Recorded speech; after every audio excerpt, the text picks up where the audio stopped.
Izenzo chapter 8. Izenzo chapter 8. Sizofunda ivesi elodwa. Ivesi la 29.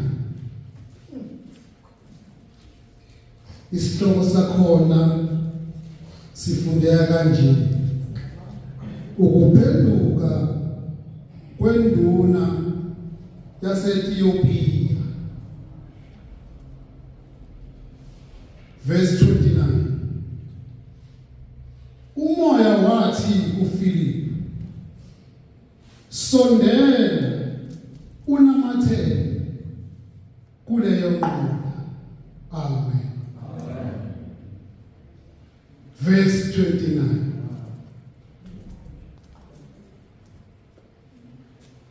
Umoya wathi kuFilipi, sondela unamathele kuleyo nqola. Amen. Ngithandaza isihlalo.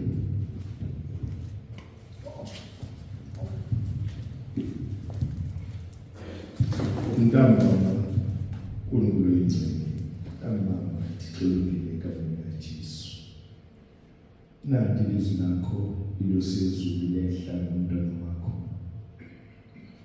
Nkosi, masibuzwe khuluma nathi ntambama. Masibuzwe amadwala khuluma nathi soyini. Akekho ufana nawe Nkosi Jesu. Ngaleli lizwi Thixo ingcwele nabantwana bakho Nkosi behlezi bethe yababa.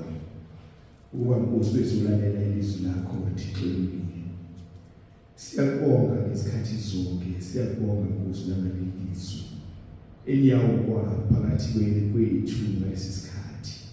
Engangathi-ke Nkosi ungahlala nathi Thixo namandla, singasuki kuwe uba amazwi okuphila kuwe nemandla onke. Yenza-ke Nkosi umntwana wakho nxa sesiphalele ilizwi, engathi Nkosi ungaba nayo lesi sikhathi manje naphakade. Amen. Esandleni sika Jesu,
Sibonga uNkulunkulu nje khona konke.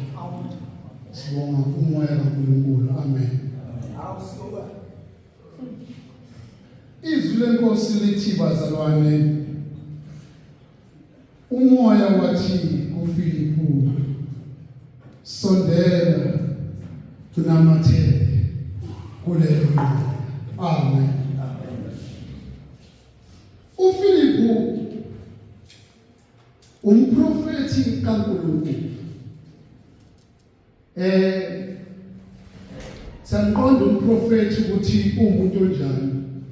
Umprofeti umuntu okwazi ukubona izinto esakaziboni thina ngeso lenyama. Kodwa umprofeti ohamba ngaphambili ngokulanda umyalelo kuNkulunkulu. Amen.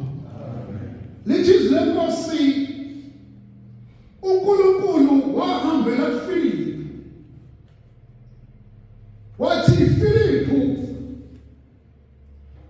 yiya kwelaseJerusalema ephumeni kweJerusalema.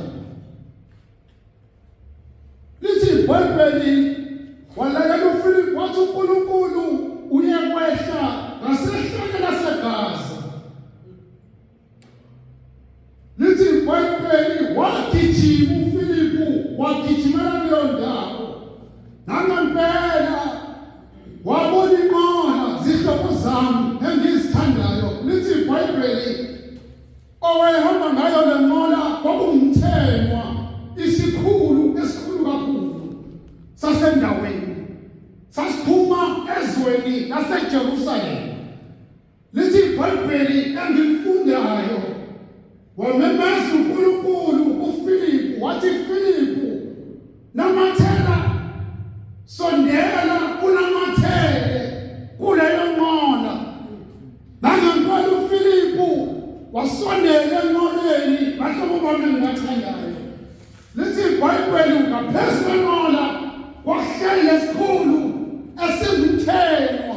Bahlobo bami engibathandayo, lesikhulu sihlala enqoleni sifunda iBhayibheli noma umbhalo kaNkulunkulu. Malikazi iBhayibheli lithi sasifunda uIsaya. Wathi uFilipu mayifika ebesondela enqoleni engakagibeli enqoleni. Zihlobo zami engizithandayo, wayibuza lensizwa wathi, ngabe qonda yini lokhu akufundayo? Amen bazalwane. Yaphendula le nceku yathi, ngiyakuqonda kanjani engekho ngibona. Ngiyizwa bazalwane.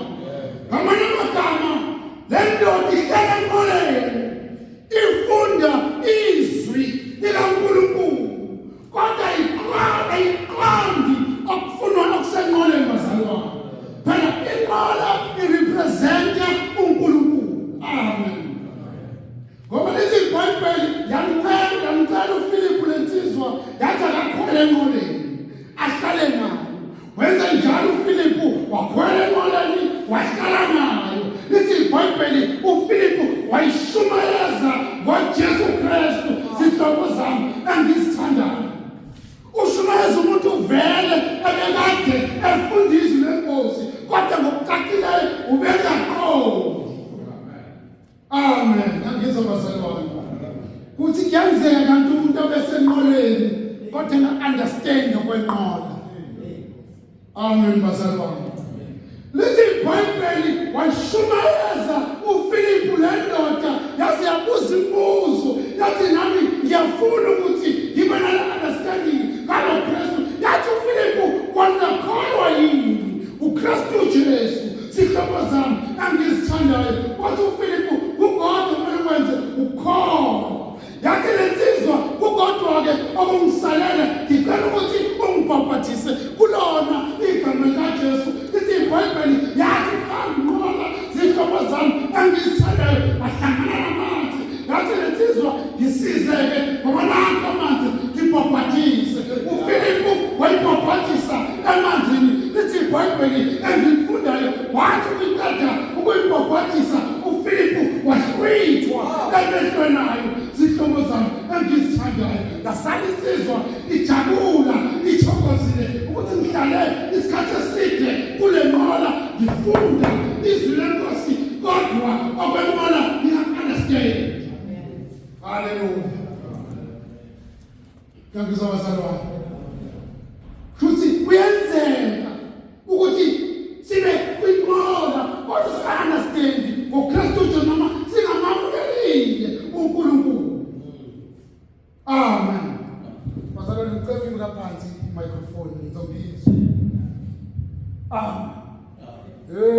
Golgotha.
Yathi kodwa ngoba ngizwile ukuthi inqola iyeza ithi iBhayibheli yayilisandla yathi umphetho wengubo yenqola maqedana isifo esikuyona saphuma wabazalane ukusizakala usenqoleni.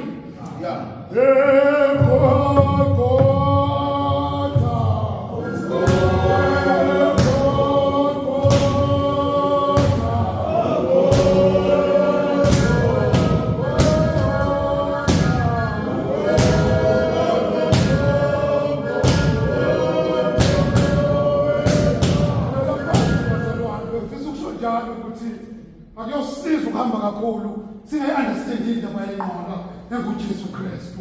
Zihlobo zami, yiyo le ndaba eyenzeka nakhona eGolgotha elithi iBhayibheli yathi insizwa iseduze kwakhe uJesu Kristu yathi wena mangabe uyindodana kaNkulunkulu osindisa ngani wena nathi sidilike kulobuhlungu esibuzwayo.